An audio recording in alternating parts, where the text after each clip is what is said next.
یہ بے راہ روی کیوں پائی جاتی ہے؟ اور ہم کہتے ہیں کہ علماء کام نہیں کرتے. آپ نے علماء پیدا کہاں کیے کہ وہ کام کریں؟ علماء پیدا کیجئے، اپنی اولاد کو دینی اور شرعی علم کو سیکھنے میں لگائیے، باضابطہ طور پر مدارس میں ان کا داخلہ کروائیے تاکہ وہ اہل علم کے سامنے بیٹھیں، ادب سیکھیں، علم سیکھیں، اخلاق سیکھیں، ان کی تربیت ہو. اس کے بعد 10 سال 12 سال 15 سال کے بعد جب وہ میدان دعوت میں قدم رکھیں تو پختگی کے ساتھ دعوت دین کا کام کریں.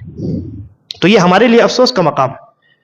اللہ تعالیٰ سے میں دعا کرتا ہوں کہ وہ ہمیں دعوت دین کی ذمہ داری کا احساس ہمارے دلوں میں پیدا کرے، ہمیں اس بات کی توفیق دے کہ ہم اللہ تعالیٰ کے دین اور اس کی شریعت کو سیکھنے اور سکھانے میں جوانی کے ان مبارک ایام کو ہم صرف کریں، اور اخلاص اور الہیت کے ساتھ دعوت طلب علم کے بعد دعوت اللہ کے میدان میں ہم قدم رکھیں، اور نوجوانی کے اس مرحلے کو ہم اللہ رب العالمین کی عبادت و بندگی میں گزاریں تاکہ اللہ تعالی ہم سے راضی ہو سکے، ہم سے اپنے دین کا کام لیتا رہے، اور جب ہمارا خاتمہ ہو تو ایمان اور اسلام پر ہو. ھذا وباللہ التوفیق وصلی اللہ وسلم علی نبینا محمد وعلی آلہ وصحبہ اجمعین. والسلام علیکم ورحمۃ اللہ وبرکاتہ.